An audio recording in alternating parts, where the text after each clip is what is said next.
Hello everyone, welcome back to the channel. This is Aki number 2, and in this video we're going to be taking a look at ESPN Esports take on the First Strike tournament that VALORANT just announced. I have already uploaded a video, or I should have, speaking about and showing you the reveal video that VALORANT Riot actually made. But I'm doing some more research now, and I've looked at some articles, this, that and the other, but ESPN Esports have done a sort of conversation, it looks like, about, and I want to see exactly what they have to say, give my own thoughts on what they're talking about. And yeah, let's get into it.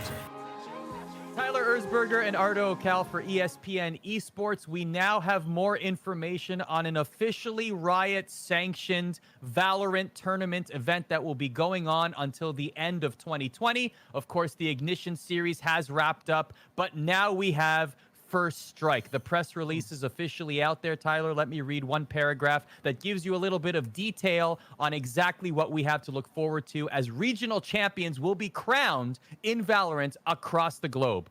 First Strike will be a global set of tournaments composed of multiple regional finals taking place across North America, Europe, CIS, Turkey, Asia, Oceania, Brazil, and the Middle East. Each region will host a series of merit-based qualifiers, resulting in multiple Riot-produced top 8 First Strike finals running from December 3rd to 6th. The winners will earn the right to call themselves the first official regional VALORANT champions. Both professional teams and aspiring amateur squads will have opportunities to qualify for the First Strike finals through online tournaments operated by premier esports organizations. So this is Riot getting involved, Tyler, in a very big way, and this sounds very exciting.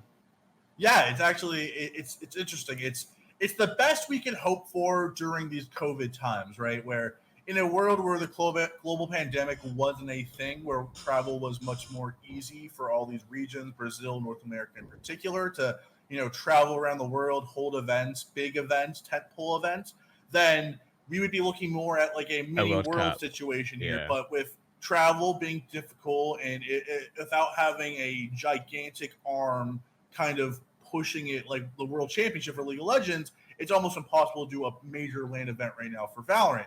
So this is the best we can hope for currently, and I really like it. There's 8 regions. We're going to have 8 regional champions, and 8's a good number, right? Where it feels like, I think this is Riot's tiptoeing way of saying, we're going to get some regional champions, and then maybe, hopefully, by the end of 2020, if everything aligns perfectly, maybe they can start looking towards that first international event, right? Where they'll have 8 teams. 8 teams is a perfect number for an international event. And if these 8 regional champions are told, like, hey, we're going to hold a tournament, it might be a few months into the year, but I feel like this is the first step into having our first international event. We're not going to have these now. We're not going to get... That's quite interesting. So from what I'm hearing, Tyler's kind of referring to this as somewhat, and he hasn't used these words, but I am, somewhat of a recruitment process for the right teams to be picked for a VALORANT Worlds, for example. Everything we want by the end of 2020. But I think crowning some regional champions and having the intrigue of these 8 teams are the best of their region, looking towards 2021 when we could finally, hopefully, have our first LAN, I think it's exciting. It's our first step into a new world of VALORANT, and I'm really excited that Riot's really saying we are not going to let this game fade into obscurity. We're not going to have third parties have to hoist up. We are going to be a motivated arm pushing this forward. And I think this is a logical step. Can you imagine how much trash talk there's going to be? I mean, there already is between like G2, Carlos, etc. But like now, when you are officially earn the regional champion moniker, and now you can jaw jack at the rest of the world. I mean, that's just. And I can't wait for this trash talk. I got to tell you. Obviously, when I say that, I'm hoping that it's going to be sportsman type trash talk, but I can't wait because rivalries in esports are very important. Going to add fuel to the fire for eventually, like you said. I have to imagine that they thought about a LAN. At least, is it possible, given what they're doing with the League of Legends World Championship? But they're just not there yet, at least in terms of safety and logistics. Yeah, I mean, obviously, and there's also the team formats, right? And just how kind of Wild West the scene still is in terms of contracts, where right now we're in a mini offseason, and we're seeing many of the North American teams and European teams start. Okay, I want to say now, Tyler just called it a mini off season, so I'm not the only one who thinks this is currently an off season, because I keep saying it and I keep having some sort of doubt in my head. Is it actually an off season? Maybe it's not. Maybe it is. Okay, it's a mini off season. Tyler said it. ESPN Esports researcher and person said it. So okay, these contracts aren't as law abiding as you would say a League of Legends contract, where those teams are secure. You know what's going on. They have a structured system to go by. But right now in Valorant, I need to get on a podcast. I need to talk to more people who are in the same scene as me about this stuff. Like, you have teams signing deals left and right. It'll happen eventually. A podcast will happen eventually. I think for right now, I think this is the best we can hope for, like I said. But I do think this is right, saying we're going to have 8 regional champions. 8 is a great number for a tournament. And I do think it's like a thing of like, I would not be shocked. This is the first strike, right? And I think I wouldn't be surprised if the second strike is that first LAN tournament, be it in, Asia or Europe, or maybe a country where COVID isn't as rampant, or trying to fight a place where it's not as rampant. But I do think we are getting closer and closer to having our first LAN. But I think crowning some regional champions first is a good start. And I think it's going to be a really fun time, especially since we're going to have Worlds for League of Legends. Obviously, it's going to be a bit of a down period for Valorant. We've already seen this as kind of the off season for Valorant. But by the time December comes around, there's going to be no esports around. Valorant is going to own the first weekend of December, so that's going to be really fun. So a couple of things to unpack here as well, as we didn't get any information from this press release about prize pools, what each region will be vying for example. We also don't know what the future of Riot's involvement or what plans they have for Valorant esports beyond this. This is a major announcement. This is major involvement from them, more than what we saw in the Ignition series. So what are some of the curiosities and questions that you have, Tyler, as we go into First Strike and even beyond? I'm curious about the qualifier system. I'm curious about who's going to be playing in it, what teams. Like, will you be able to swap out players if there's it's going to be a few months process. I'd have to predict that the qualifiers start sometime in October, leading into November, with the finals being in December. Who's going to qualify? Is there going to be residential rules where can a team switch regions if they want to? Like, I feel there's like a lot of things we have to like iron out, but I'm just really optimistic about everything. I feel like, yes, I would love for there be more Valorant during the World Championship of League of Legends. I do understand that a few Valorant fans feel jilted, where it feels like, yes, Riot's kind of turning the blind eye to Valorant, where there was so much momentum around this game after the Ignition series. Viewership was going up in Europe, NA was doing great, and then it feels like it just went off a cliff, right? The viewership's down on Twitch. It feels like it's kind of in a lull state right now with Valorant.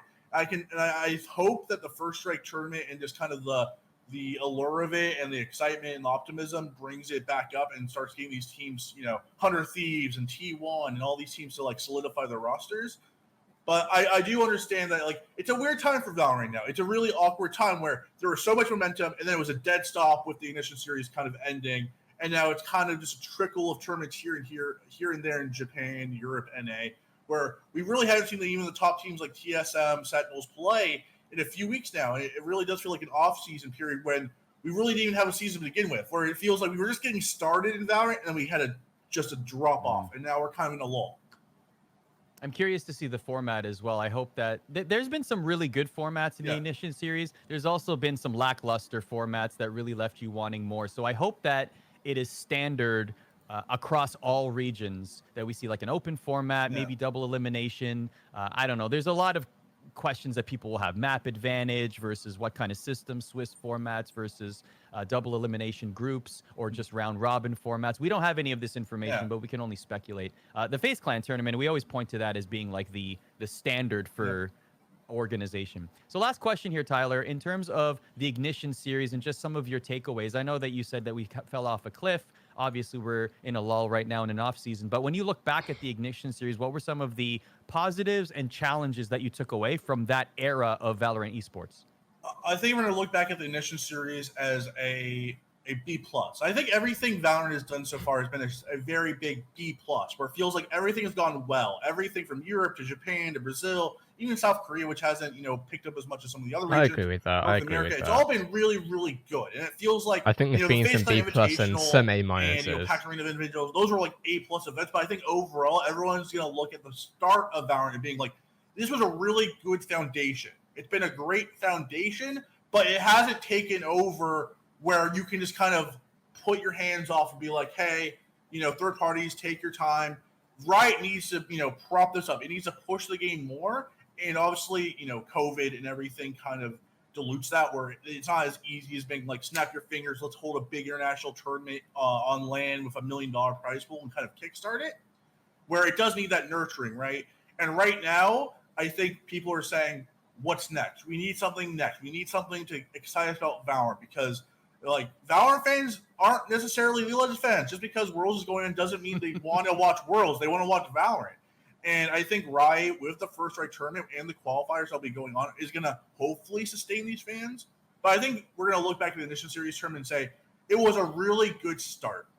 Just like how we said the beta for Valorant, really good start, but you have to build from it. Just like that, Ignition Series was a really good start, but there's no guarantees here. Even North America, which was the most popular region, along with Japan during the Ignition Series tournaments, that isn't an end-all be-all, right? Like, you need to continue pushing the narrative and pushing these characters and storylines and tournaments to keep it alive. Because, as we've seen, if you let the foot off the pedal, like we've seen, like Twitch viewership are down. There's a little bit of people looking elsewhere. There's Among Us. There's Fall Guys. The video game scene is too dense and full, where you can just kind of hope that the momentum will carry over. You always have to have the next thing on top of your mind to push it forward. Unless you're... Especially in today's age of video games, where especially if you're a game like Valorant or Fortnite or Apex or CSGO or any live service game, basically, you got to keep things running. Otherwise, viewership, people just forget about games like that. Like, we've seen Fall Guys turn up in like 1 month, being the biggest game on Twitch at one point, basically. And now it's like, it's capping at like 20k-ish viewers, which before it was at like 200, 300k. So we're going to see the same thing with Among Us. Among Us is going to start dying down probably within the next couple of weeks, I'd imagine. And Valorant has had its time. The thing is, though, is that Valorant, of course, isn't like Among Us or Fall Guys in that it's actually meant to sustain for decades. And it's also made by a developer with a lot of... a very good developer, basically, a lot of experience. So yeah, I think things are going to be really good with this. I can't wait, honestly. I think this is going to be great for Q4 of 2020. I think the drama that's going to come up, and not obviously anything like horrible drama, but I'm talking about, maybe a bit of trash talk here and there, some good old rivalry, this, that, and the other. Good stuff. I don't want anything, obviously, distasteful. But that being said, what are your thoughts on this? I'm really looking forward to making a video about this. I have a lot of stuff that I want to talk about, but I don't want to talk about all of it in this video because I got to talk about it on Valorant Hub. But this is my first thoughts. I want to listen to what ESPN Esports have to say about it, because they do have a very good idea of what's going on in the scene, and it's always good to bounce your ideas and listen to what others are saying. So yeah, now I'm going to look at some more articles, see anything else that I might have missed in terms of information, compile it all and make it into a nice juicy video for Valorant Hub. That being said, if this was interesting or helpful in any way, shape or form, a like is always very much appreciated. If you want to be kept up with everything I'm posting on this channel, hit that subscribe button, keep notifications on. You can tell that I'm ready to end this video here and start on the Valorant one, so I'm going to end it here. Thanks for watching, have a great day, I'll see you in the next one.